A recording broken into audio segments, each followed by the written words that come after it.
justice rend des décisions au nom du peuple français. Moi, je suis ministre de l'Intérieur.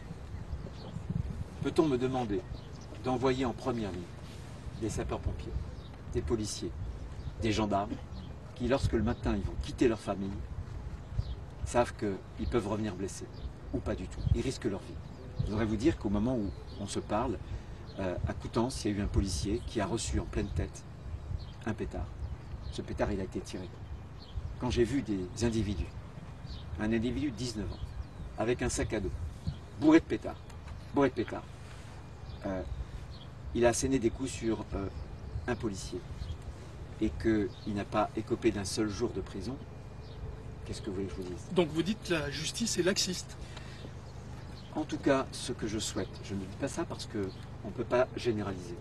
Et je connais beaucoup de magistrats, je connais beaucoup de procureurs par exemple, de la République, qui ont, puisque nos forces de l'ordre, jamais on n'avait autant d'arrestations. 563 arrestations. C'est beaucoup plus du double qu'il y a quelques années, avec des gardés à vue. Donc la police, la gendarmerie, il y a une réponse sécuritaire très ferme. Mais il faut qu'ensuite la réponse judiciaire soit au niveau. Mais les procureurs de la République qui ont fait beaucoup de comparutions immédiates, ça veut dire quoi? Ça veut dire que, un, ils considéraient qu'il y avait des preuves, et ça veut dire, deux, qu'ils considéraient que le trouble à l'ordre public était suffisamment grave pour qu'ils prennent cette décision d'une comparution immédiate. Donc beaucoup de magistrats font leur travail. Simplement, je pense, et j'appelle vraiment leur attention, il viendra un jour où les policiers et les gendarmes ne se sentiront pas suffisamment protégés par un manque de sanctions. Et c'est le cas en ce moment? En tout cas, je sais que ça suscite de l'émotion. Et je veux le dire tranquillement, je veux le dire calmement. Changer la loi, parce que peut-être que, et je le pense, que parfois la loi n'est pas suffisamment ferme. Vous pensez que ça pourrait être la solution? Je pense que, par exemple, pour être très précis, il y a un texte que j'ai combattu. J'étais à l'époque patron de LR au Sénat. C'est la loi que Mme Belloubet avait fait voter en 2019. Selon ce texte-là, vous ne pouvez pas faire de courte peine. C'est-à-dire que quand vous êtes condamné à 1 mois de prison, c'est pas possible. Et à moins d'1 an, vous avez des peines d'aménagement. Par exemple, je citais le cas où vous ne ferez pas de prison, vous aurez un bracelet électronique. Il faut abroger. Des pays, par exemple, comme les Pays-Bas, pratiquent des courtes peines, et surtout, notamment pour les mineurs. Je le vois, moi, tous les jours. J'ai toutes les informations des choses les plus graves. Vous n'imaginez pas le nombre de jeunes, de mineurs, de moins de 18 ans, mais parfois qui sont très jeunes, qui sont impliqués. Et aujourd'hui, qu'est-ce qui se passe? Notre politique pénale, elle consiste à finalement faire en sorte que les mineurs, on les enferme dans des parcours de délinquance.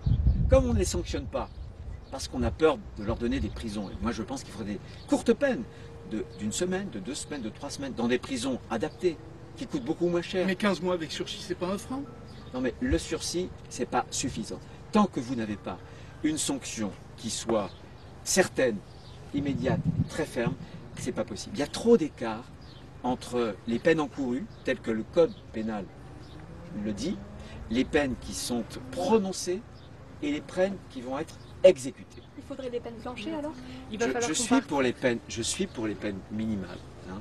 Voilà. Je suis aussi pour faire en sorte qu'on utilise, je parlais d'intelligence artificielle, mais je pense que l'intelligence artificielle, dans une procédure judiciaire, parfaitement contrôlée, je ne demande pas la généralisation, permettrait de reconnaître très facilement des visages pour qu'ensuite on puisse sanctionner les coupables. Et je termine. On parlait de prison, mais il n'y a pas que ça.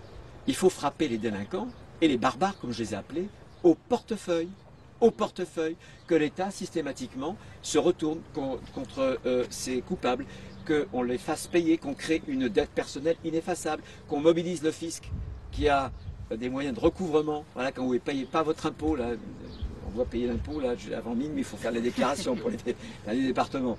Croyez-moi, le fisc il va savoir vous retrouver ces moyens-là, eh ben, il faut les mettre aussi à disposition pour taper au portefeuille ces barbares. Pareil pour ceux qui reçoivent des aides sociales. Vous croyez que les Français, ils payent leurs impôts pour donner de l'argent à travers les prestations sociales à des gens qui sont des délinquants? Non, stop, un peu de bon sens. Moi, j'essaie de défendre ce que j'appelle la France des honnêtes gens. Voilà, les honnêtes gens, ils ne cassent pas. Et souvent, d'ailleurs, ils sont calmes, ils travaillent dur. ils élèvent difficilement parfois leurs enfants, mais c'est cette France-là que je veux absolument soutenir. Et quand il y a des défaillances parentales, il y a un article du Code pénal qui est très peu utilisé, l'article 227-17, qui permet, lorsqu'il y a des défaillances caractérisées des parents, notamment pour des jeunes enfants, enfin, franchement, qu'est-ce que des gamins de 11 ans, de 12 ans, de 10 ans ont à faire à traîner dans la rue la nuit?